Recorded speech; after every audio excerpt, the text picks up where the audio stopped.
Bismillahirrahmanirrahim. Assalamualaikum warahmatullahi wabarakatuh. Alhamdulillahi rabbil alamin.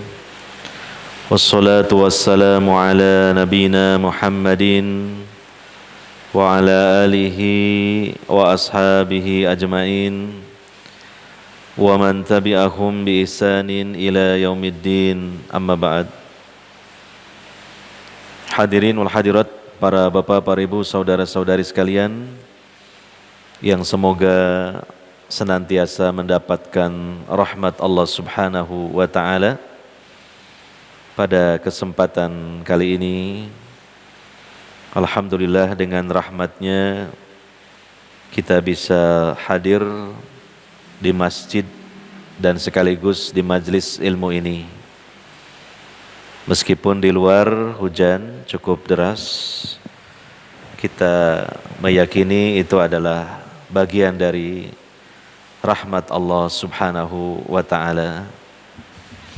Air hujan yang berlimpah dari Allah Subhanahu wa ta'ala dan yang turun di wilayah kita ini tidaklah menjadi bencana, tetapi menjadi insyaallah rahmat untuk memenuhi kebutuhan hidup kita, untuk sebagai bahan penyubur dari lahan-lahan kita, mengisi sumur-sumur kita, ya, dan juga lahan-lahan pertanian yang ada.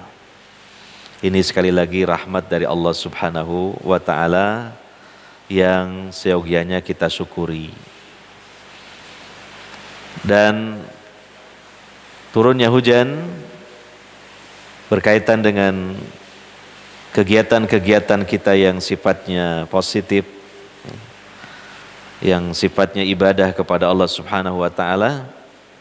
Semoga bukan dianggap sebagai penghalang,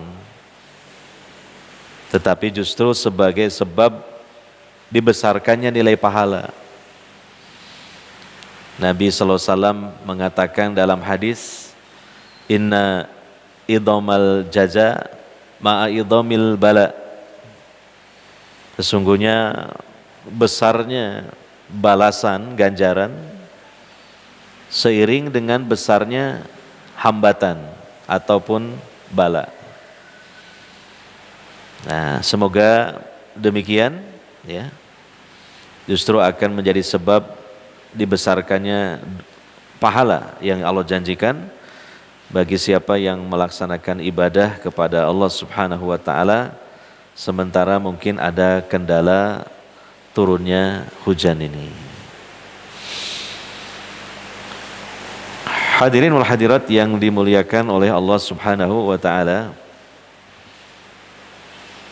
sebagaimana bumi kita menjadi sejuk dan subur dengan diturunkannya air hujan dari langit, maka mari juga kita suburkan hati kita dengan kita mempelajari ayat-ayat Quran, mempelajari sunnah Nabi SAW. Termasuk kehadiran kita pada kesempatan kali ini di majelis ini dalam rangka untuk menyuburkan hati kita dengan siraman-siraman rohani, dengan kajian-kajian ilmiah Islamiyah.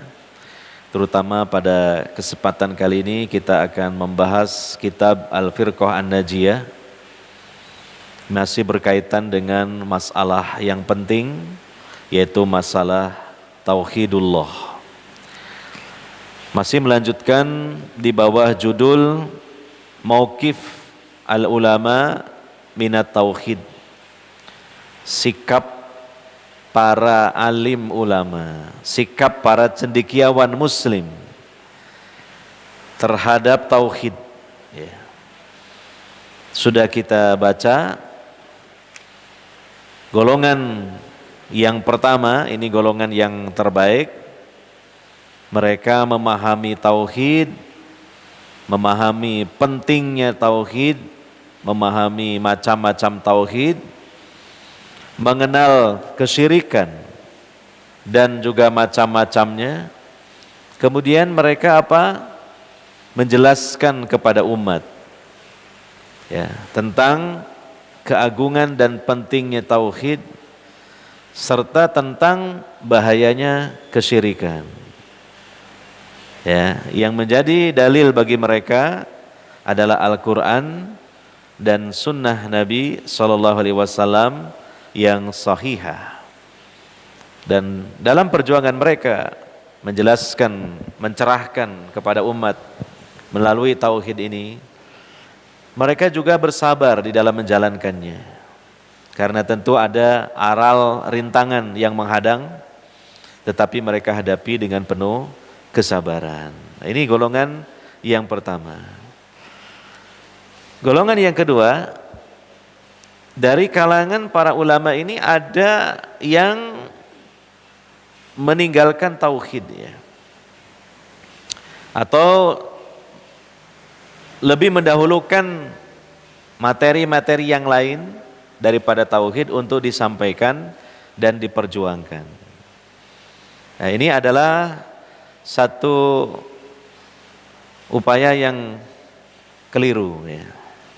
Satu usaha dakwah yang keliru dari sisi kekeliruannya pada prioritas materi dakwah yang disampaikan. Justru yang seharusnya diprioritaskan adalah tauhid. Baru kemudian setelahnya dan setelahnya. Karena tauhid ini landasan setiap insan dalam beramal. Nah, di sini disebutkan penjelasannya ya. Andaikan seseorang banyak beramal, ya, dia menabung pahala, mungkin dengan sedekahnya, dengan puasanya, dengan jihadnya dan seterusnya. Tapi karena abai terhadap tauhid, akhirnya mungkin jatuh dalam kesyirikan. Nah, sebagai akibat dari kesyirikan itu akan meluluh lantakan seluruh tabungan pahalanya. Seperti yang Allah firmankan di surah Al-An'am ayat 88. Walau asyraku lahabita anhum ma kanu ya'malun. Seandainya mereka jatuh dalam kesyirikan, menjadi hilanglah dari mereka pahala-pahala yang telah mereka dapatkan dari amal-amal kebaikan itu. Di situ contohnya kekurangan, kesalahannya. Ya, jadi tauhid ini diibaratkan ya seperti wadah besar yang menampung air. Air ini adalah amal-amal soleh yang lainnya. Tauhid ini tampungannya. Maka supaya air ini tertampung, bisa tersimpan, ya harus ada wadahnya. Dan wadahnya jangan sampai bocor. Tapi kalau nggak ada wadahnya, air ditampung, ya percuma, nanti ambiar, hilang, menyebar, tidak terkumpul. Nah, itu sesuai dengan petunjuk yang disebutkan di dalam Al-Quranul Karim. Ya. Kemudian yang ketiga, ya, golongan ulama yang ketiga, mereka bahkan ini tarakud dakwah ila tauhid, sama sekali memang meninggalkan dakwah tauhid, ya, wa muharabatas syirki, dan meninggalkan perjuangan memerangi kesyirikan atau membasmi kesyirikan. Kenapa?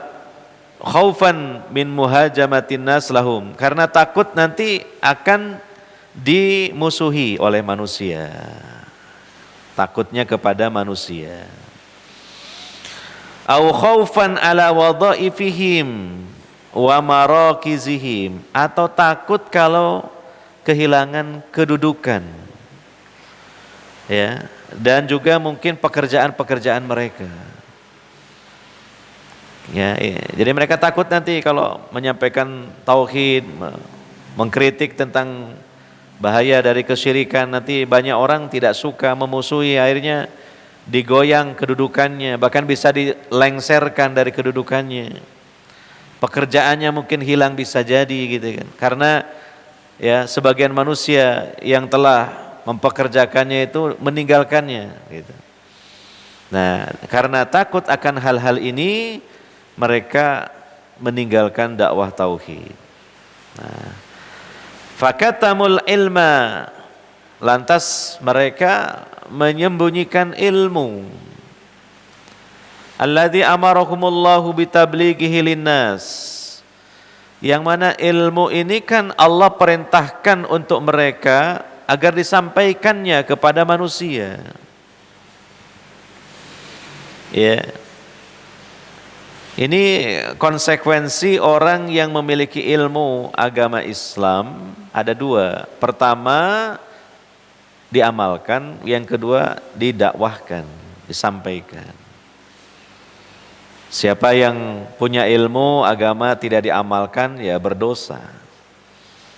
Bahkan amal itu kan buah dari ilmu. Ya, sebagaimana kata bijak mengatakan, al ilmu bila amalin kasyajaratin bila samarin.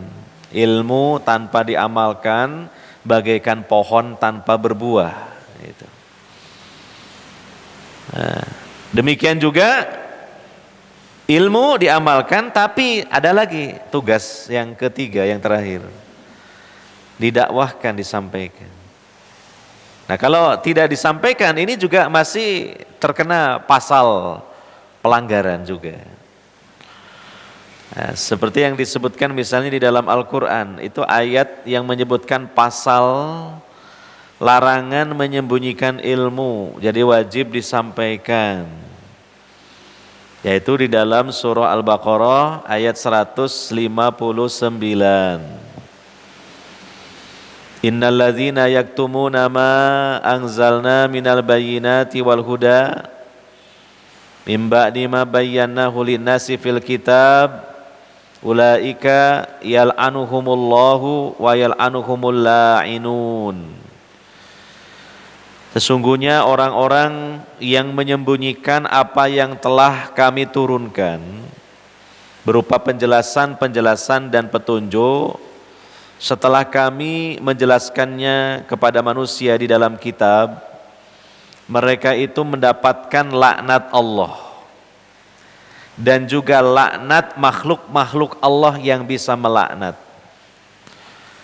Laknat Allah itu Allah menjauhkan dari hambanya rahmatnya. Kalau laknat dari makhluk yang bisa melaknat, makhluk itu mendoakan jelek. Nah, kita tahu di dalam hadis dijelaskan ya, bahwa seorang yang mengajarkan kebenaran dan kebaikan, muallimul khair, itu Allah bersolawat, malaikat bersolawat, ya. Dan juga seluruh makhluk berikut ikan-ikan, sampai ikan-ikan yang ada di lautan bersolawat, mendoakan kebaikan. Itu orang yang mengajarkan ilmu, didoakan makhluk-makhluk Allah, bahkan Allah juga bersolawat. Artinya solawat Allah itu Allah mencurahkan rahmat dan kebaikan. Luar biasa ya, para malaikat. Wah, ini makhluk Allah yang sangat banyak sekali ya. Sampai juga ikan-ikan di lautan. Coba di lautan berapa ikannya? Mendoakan semuanya itu kepada orang yang mengajarkan kebenaran dan kebaikan. Jadi menyampaikan ilmu.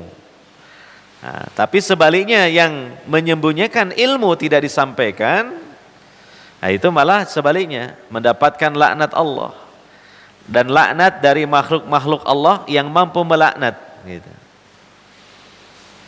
Iya. Karena kalau ilmu tidak disampaikan, maka seluruh makhluk ini ya, terkecuali para malaikat tentunya, menjadi dilaknat kan gitu. Seperti dalam hadis dikatakan demikian. Ya, semua dilaknat, semua dilaknat. Ya. Kecuali apa? Orang yang mengajarkan ilmu, orang yang belajar ilmu, dan orang yang beribadah kepada Allah Subhanahu wa taala. Itu tidak terkena laknat Allah Subhanahu wa taala. Maka ketika ilmu tidak tersampaikan, maka menjadi sebab semuanya kembali kepada hukum asalnya, mal'unatun, dilaknat oleh Allah Subhanahu wa taala. Nah, ini hendaknya diperhatikan ya. Jadi dipertimbangkan berdasarkan akal sehatnya dan juga kekuatan imannya yang ada di dalam dadanya. Mempertimbangkan antara dikarenakan takut kepada manusia, dia kemudian sembunyikan ilmu, atau karena takut kepada Allah, maka dia sampaikan ilmu. Pilih yang mana? Kalau imannya kuat tentu memilih yang kedua, takutnya kepada Allah sehingga dia takut kalau menyembunyikan ilmu. Ya, lebih baik mungkin dia dimusuhi oleh manusia. Masih kemungkinan, belum tentu juga. Dimusuhi manusia itu masih kemungkinan. Ya. Menyampaikan kebenaran bisa jadi kan tidak selalu manusia semuanya memusuhi. Ada manusia yang membelanya. Ya, coba kita perhatikan dakwah para rasul, para nabi kan rata-rata ada yang mendukung, ada yang memusuhi. Biasa begitu. Ya. Tidak semuanya didukung seluruh manusia, tidak semua manusia juga memusuhinya. Itu yang terjadi. Ya. Maka sebagai seseorang yang memiliki keimanan yang kuat, dia lebih memilih untuk menyampaikan kebenaran tersebut.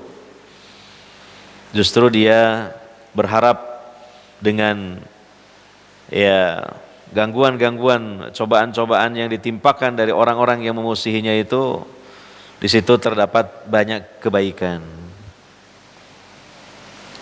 Di antaranya dihapuskan dosa, karena segala hal yang dialami seorang mukmin yang sifatnya itu menyusahkannya itu bisa menghapus dosa. Yang kedua, bisa menyempurnakan keikhlasan, karena dalam dakwah itu untuk mencapai ikhlas yang tinggi tidak mudah. Masih ada kotoran-kotoran yang melekat di hati sehingga belumlah murni ikhlasnya. Maka dengan ada ujian itu bisa merontokkan karat-karat yang menempel pada keikhlasan itu. Iya.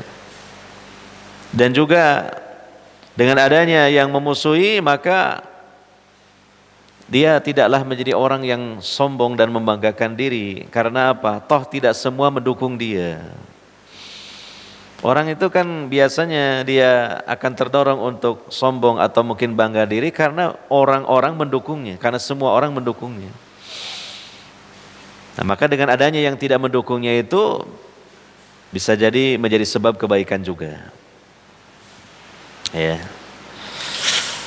Nah, tetapi ada di antara orang-orang yang sudah mengetahui kebenaran itu menyembunyikan kebenaran karena takut kepada manusia.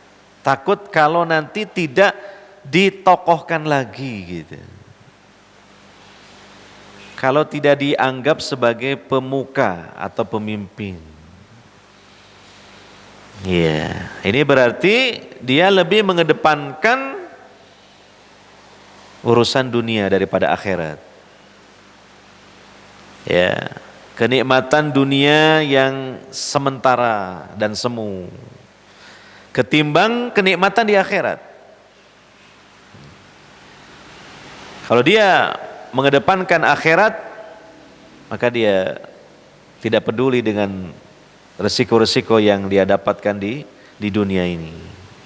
Ya. Wa qala ta'ala fi haqqid du'at, Allah Ta'ala berfirman tentang para pendakwah yang menyampaikan kebenaran di surah Al-Ahzab ayat 39, alladzina yuballighuna risalatillah wa yakhshawnahu wa la yakhshawna ahadan illallah, yaitu mereka orang-orang yang menyampaikan risalah dari Allah dan mereka takut kepada Allah. Dan mereka tidak takut kepada seorang pun kecuali hanya kepada Allah. Nah, ini. Begitu harusnya. Ya. Ini hendaknya harus ditanamkan ya di dalam jiwa-jiwa kita yang memang kita sebagai hamba-hamba Allah pencari kebenaran. Ketika kita sudah mendapatkannya, maka diamalkan dan didakwahkan, disampaikan. Kita serahkan hidayah itu kepada Allah Subhanahu wa ta'ala. Kita hanya berkewajiban mengajak, berdakwah, menyampaikan. Setelah itu lepas tanggung jawab kita. Bara'atud dhimmah. Ya. Dan jangan menjadi targetnya itu pokoknya harus orang itu ikut. Nah, itu yang susah. Ya. Targetnya itu kita harus menyampaikan dengan sebaik-baiknya.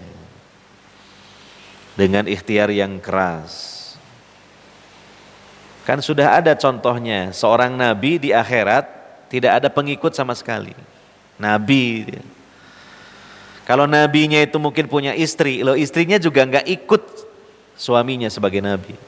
Kalau punya istri, karena dia sendirian, tidak ada satu orang pun pengikutnya. Nah, kalau kita ya, minimal istri kita ya ikut kita, anak-anak ikut kita dalam beragama kan kita.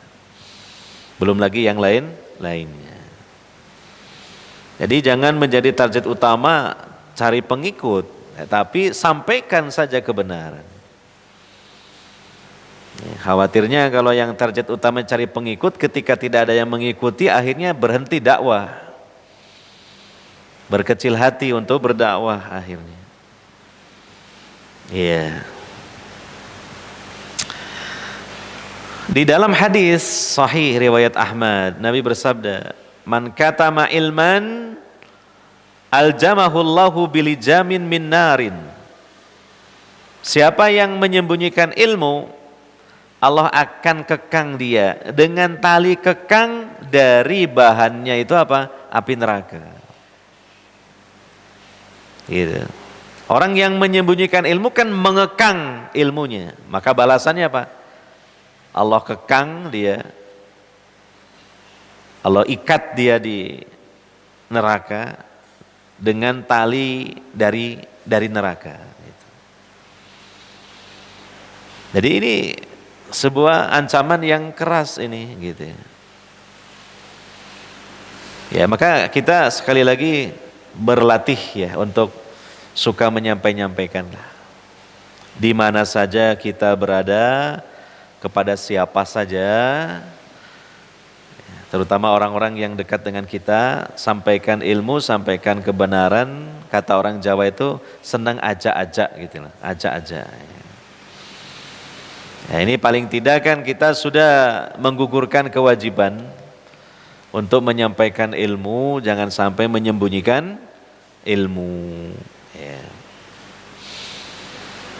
Kemudian yang keempat, al-qismur rabi minal ulama wal masyayikh man yu'aridu da'wata ila tauhidillah wa du'aihi wahda. Wa adami du'ai ghairillahi minal anbiya'i wal awliya'i wal amwat li'annahum yujizuna dzalik. Ini kelompok yang keempat dari kalangan para cendekiawan muslim ya. Orang-orang yang dianggap sebagai ulama malah menentang dakwah tauhid. Yang mengajak bahwa berdoa hanya kepada Allah semata, ya, melarang berdoa kepada selain Allah, semisal berdoa kepada roh-roh para nabi, para wali, roh-roh orang-orang yang sudah meninggal dunia, karena mereka malah membolehkan hal tersebut, gitu, ya. Wa yasrifunal ayatit alwaridata fit tahdiri min du'ai ghairillah fi haqqil musyrikin. Dan mereka memahami bahwa Ayat-ayat Al-Quran yang menyebutkan tentang kesyirikan dan orang-orang musyrik itu hanya untuk orang-orang musyrik gitu. Ya, terutama yang ada di tempo dulu pada masa jahiliyah. Gitu. Ini kan sangat mungkin pemahaman ini ada, ya kan? Ya. Jadi ayat ini hanya cerita saja. Ayat tentang kesyirikan, tentang orang musyrik hanya cerita saja. Ya, itu orang-orang musyrik terdahulu, makanya mereka menganggap dakwah tauhid, melarang dari kesyirikan ini sudah tidak relevan lagi dengan keadaan zaman sekarang gitu. Anggapannya seperti itu. Itu kan dulu zaman Nabi, awal-awal dakwah kebanyakan manusianya memang musyrik, masyarakatnya jahiliyah gitu. Jadi mereka tidak mau mengambil pelajaran untuk mereka sendiri dengan anggapan kita ini kan sudah beragama Islam, kita ini sudah beriman, mana mungkin melakukan kesyirikan. Nah, ini persepsi yang salah. Ya, mereka mengatakan wa annahu la yujadu ahadun minal muslimin dakhilan fi syirki. Tidak mungkin ada seseorang yang telah beragama Islam itu masuk dalam kesyirikan, jatuh dalam kesyirikan. Ini adalah sebuah kelengahan. Ya. Maka dibantah di sini, wa ka'annahum lam yasma'u qaulahu ta'ala. Seolah-olah mereka belum mendengar firman Allah Subhanahu wa taala. Ya, di surah Al-An'am ayat 82 itu. Alladzina amanu wa lam yalbisu imanahum bidzulmin ulaika lahumul amnu wa hum muhtadun. Yaitu orang-orang yang beriman dan tidak mengotori iman mereka dengan kesyirikan. Nah, orang beriman tidak mengotori iman mereka dengan kesyirikan, artinya bisa saja orang telah beriman lalu jatuh dalam kesyirikan. Makanya Allah mewanti-wanti orang yang beriman jangan dikotori imannya dengan kesyirikan. Mereka mendapatkan keamanan dan juga petunjuk. Ya, bisa saja orang beragama Islam jatuh dalam kesyirikan. Bahkan yang sudah beriman bertauhid jatuh dalam kesyirikan. Harus diwaspadai kesyirikan itu. Ya, tidak hanya itu menceritakan orang-orang musyrik di zaman jahiliyah saja.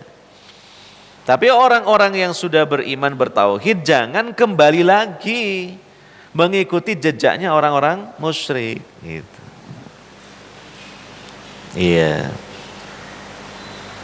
Karena setan kan tidak akan rela hamba Allah ini bertauhid, ya. Sekalipun sudah bertauhid pasti akan terus digoyahkan ketauhidannya, diserang tauhidnya, supaya kemudian menjadi batal tauhidnya. Iya. Maka di sini dijelaskan oleh penulis, fasyirku hasbal ayah qad yaqa'u fihil muslimu wal mu'minu. Maka kesyirikan berdasarkan ayat tersebut kadang-kadang seorang yang muslim bahkan yang mukmin bisa jatuh pada kesyirikan itu. Kama huwa waqi'un al-ana fi katsirin min biladil islamiyah, sebagaimana faktanya menunjukkan hal tersebut di berbagai negeri-negeri kaum muslimin. Ya. Wa haula'il ladzina yubihuna linnasi du'a ghairillah. Ada yang membolehkan berdoa kepada selain Allah, ya. Kemudian menguburkan ya mayat dari orang yang ditokohkan di dalam masjid, tawaf di sekeliling kuburan, ya, seperti yang dilakukan orang-orang Syiah Imamiyah di Iran, seperti itu. Ya, makam imamnya, makam ulamanya itu di dalam masjid, di tengah masjid, terus ditawapi gitu. Nah, itu terjadi. Padahal notabene mereka merasa mereka kan orang-orang Islam gitu. Ini agama Islam. Nah, itu terjadi sampai hari ini terjadi. Ya. Wan nudur lil aulia, menyampaikan nadar kepada wali-wali yang dikuburkan di kuburan tertentu dan sebagainya dari kebid'ahan dan kemungkaran. Padahal Nabi sallallahu alaihi wasallam telah mewanti-wanti dalam hadis, innama akhafu ala ummati al-a'immatal mudillin. Sesungguhnya yang aku khawatirkan menimpa umatku ini munculnya pemimpin-pemimpin atau ulama-ulama yang menyesatkan. Iya. Ini terjadi. Bahkan di sini dinukil oleh penulis salah satu fatwa dari Masyayikh Al-Azhar tempo dulu ketika ditanya seputar bolehnya sholat menghadap kuburan. Maka Syekh ini mengatakan, limadza la tajuzu shalah ilal qabri. Kenapa tidak dibolehkan sholat menghadap kuburan? Wa hada Rasulullah fil masjid. Bukankah Rasulullah kan juga ada di masjid kuburannya itu? Di Masjid Nabawi. Wan nasu yusalluna ila qabrihi. Dan manusia sholat menghadap kuburannya. Nah, ini syubhat seperti ini. Ya, alasannya kuburan Nabi Muhammad saja di dalam Masjid Nabawi. Padahal itu harus ditelisik sejarahnya. Ya. Bainamar Rasul sallallahu alaihi wasallam lam yudfan fi masjidihi. Sebenarnya Rasulullah sallallahu alaihi wasallam itu tidaklah dikuburkan di masjidnya. Wadufina fi baiti Aisyata. Rasulullah itu dimakamkan di rumahnya Aisyah, di hujrohnya atau di kamarnya Aisyah, yang memang berdampingan dengan Masjid Nabi, Masjid Nabawi. Tapi pada masa Gubernur Malik bin Marwan ada perluasan areal Masjid Nabawi sehingga memakan tempat yang di situ Nabi sallallahu alaihi wasallam dimakamkan. Dan itu terjadi di saat para sahabat sudah tidak ada, wafat semua. Maka akhirnya dalam perkembangan berikutnya, ya, karena sudah memang seperti itu termakan areal masjid, akhirnya dibatasi dengan dinding yang berbentuk persegi tiga dan dijaga oleh askar, oleh petugas-petugas yang ada di situ. Ketika para peziarah di Masjid Nabawi, ya, mereka mau mendekat kuburan Nabi untuk sholat, sengaja sholat menghadap kuburannya dilarang. Kecuali kalau hanya lewat kemudian menyampaikan sholawat atas Nabi sallallahu alaihi wasallam, lalu kemudian juga menyampaikan doa untuk Abu Bakar dan Umar yang ada di sampingnya. Iya. Nah ini, makanya Nabi sallallahu alaihi wasallam mengatakan dalam doanya, Allahumma inni a'udzubika min ilmin la yanfa. Ya. Ya Allah, sesungguhnya aku berlindung kepada Engkau dari ilmu yang tidak bermanfaat. Ya. Padahal Nabi sallallahu alaihi wasallam melarang sholat menghadap kuburan. Mana mungkin kemudian beliau memerintahkan atau membolehkan sholat menghadap kuburan beliau. Berarti lah ilmunya tidak bermanfaat kalau seperti itu. Bertentangan. Iya. Nah ini kelompok ulama yang keempat menentang dakwah tauhid ini.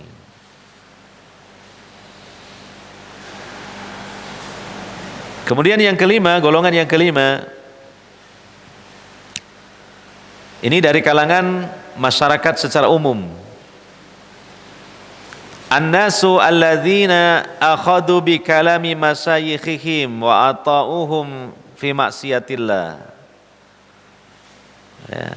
Khalafu qawla rasulihim sallallahu alaihi wasallam. Sebagian dari umat atau dari masyarakat yang mana mereka itu mengambil fatwa dari guru-guru mereka dan mentaati mereka dalam rangka bermaksiat kepada Allah. Ini senyata-nyata mereka menyelisihi sabda Rasul mereka sallallahu alaihi wasallam. Di mana Rasulullah sallallahu alaihi wasallam bersabda, la ta'ata li makhluqin fi maksiatil khaliq. Tidak ada ketaatan kepada makhluk dalam bermaksiat kepada Allah Al-Khaliq. Kita ini taat kepada manusia ini harus sesuai dengan dalil yang benar.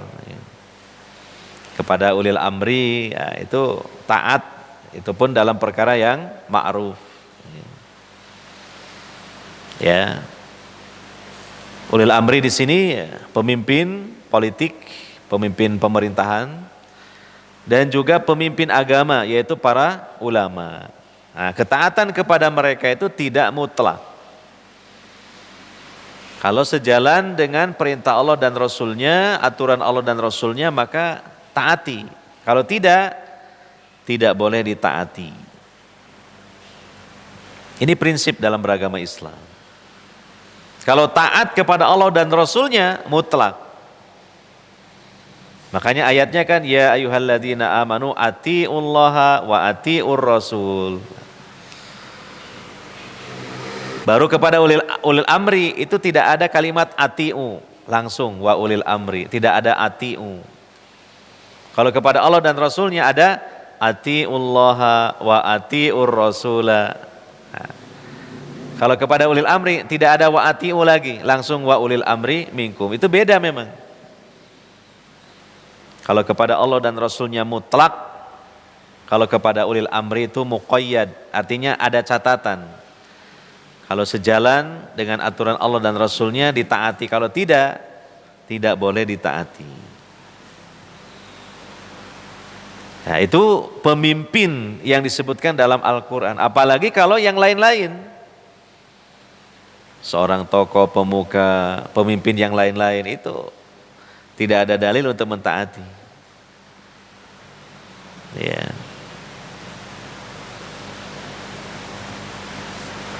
Wa saufa yandamuna yaumal qiyamah ala ta'atihim.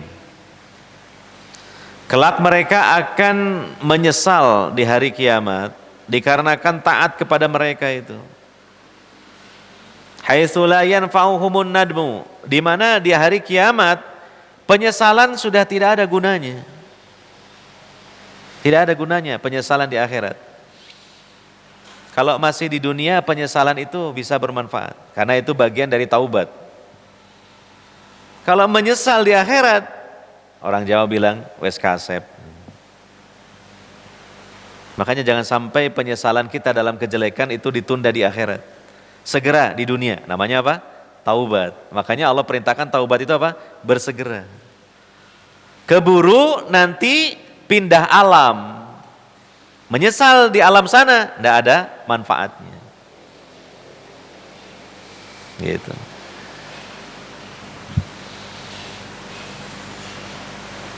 Allah Ta'ala berfirman ya, ketika menyebutkan siksaan yang didapatkan oleh orang-orang kafir dan orang-orang yang mengikuti jalan mereka. Ya, disebutkan di surah Al-Ahzab ayat 66 sampai 68. Nah, ini nasibnya orang-orang yang mengajak kepada kesesatan dan orang-orang yang mengikuti kesesatan. Gitu. Ada yang diikuti dan ada yang mengikuti. Makanya kita itu jangan gampang ikut-ikutan. Khawatirnya yang diikuti bukan kebenaran dan kebaikan. Ya, walaupun kita sebagai pengikut, tapi kalau yang diikuti itu kebatilan, kesesatan, ya kita pun dapat risikonya. Makanya jangan ikut-ikutan. Kita ngikut itu karena ada ilmunya. Ya, karena memang berlandaskan kepada ilmu yang benar. Ya, di ayat tersebut Allah menyatakan yauma tuqallabu wujuhuhum finnar. Pada hari wajah-wajah mereka dibolak-balikkan di neraka. Ini satu gambaran siksaan yang berat. Wajah dibolak-balikan di mana? Di neraka. Dipanggang di api neraka.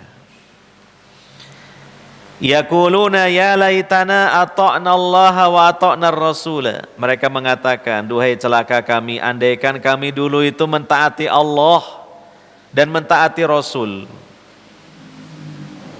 Ya. Wa qalu rabbana inna ata'na sadatana wa kubara'ana fa adalluna sabila. Dan mereka mengatakan, wahai Rabb kami, sesungguhnya kami ini mentaati para pemimpin dan pembesar kami, maka mereka menyesatkan kami dari jalan yang lurus. Nah, ini nasibnya para pengekor, pengikut. Padahal yang diikutinya orang-orang yang sesat menyesatkan. Nah ini. Rabbana atihim di'faini minal azabi wal anhum la'nan kabiro. Para pengikut itu akhirnya apa? Wahai Rabb kami, timpakan kepada mereka yang kami ikuti karena sudah menyesatkan kami 2 kali lipat siksaannya. 2 kali lipat. Dan laknatlah mereka dengan laknat yang besar. Ya inilah. Berkata Imam Ibnu Katsir ketika menafsirkan ayat tersebut, ai ittaba'nal umara'a wal kubara'a minal masyayikhah wa khalafnar rasula wa taqadna anna indahum syai'an wa annahum ala syai' fa idahum laisu ala syai'. Jadi ini namanya ngenes, ngenes ya. Kami telah mengikuti pemimpin dan pembesar-pembesar kami dari para guru, dan kami menyelisihi Rasul, para Rasul. Padahal kami meyakini para pembesar dan pemimpin yang kami ikuti itu di atas kebenaran. Ternyata mereka bukan di atas kebenaran. Nah jadi makanya di dalam Al-Quran di ayat yang lain itu kan kita dilarang mengikuti apa-apa yang tidak ada ilmunya. Jangan taklid buta. Ya. Yeah. Mengikuti dalil bukan orangnya. Itu. Kalau semata-mata ikut orangnya, nah terkadang salah, terkadang menyimpang, diikuti juga, ikut salah, ikut menyimpang. Ya, jadi insya Allah semakin lama alhamdulillah kita semakin cerdas dalam beragama Islam ya. Sudah banyak belenggu-belenggu ketidakfahaman, ketidakpengertian itu lepas dari diri kita. Tentu semua ini atas limpahan rahmat dan karunia dari Allah Subhanahu wa ta'ala. Maka hendaknya kita bersyukur kepada Allah Subhanahu wa ta'ala dan teruslah kita meniti jalan hidayah sehingga Allah pun semakin menambah hidayah tersebut. Walladzina jahadu fina lanahdiyannahum subulana. Dan orang-orang yang bersungguh-sungguh menempuh petunjuk Allah, hidayah Allah, maka kata Allah, kami akan benar-benar memberikan pertolongan untuk mengikuti lagi petunjuk yang lebih daripada itu. Ya. Mungkin ini saja yang dapat kita bahas, sudah terdengar dikumandangkan adzan Isya. Nah, itulah beberapa kelompok dari para cendekiawan ya, sikap respon mereka kepada tauhid. Tentu kita mengikuti dan bahkan tergabung pada kelompok ulama yang pertama tadi. Bagaimana respon baik mereka terhadap tauhid ini dan tanggung jawabnya terhadap umat tidak disembunyikan, disampaikan, dijelaskan, umat tercerahkan, umat selamat dunia dan akhirat. Nah ini. Mungkin ada pertanyaan?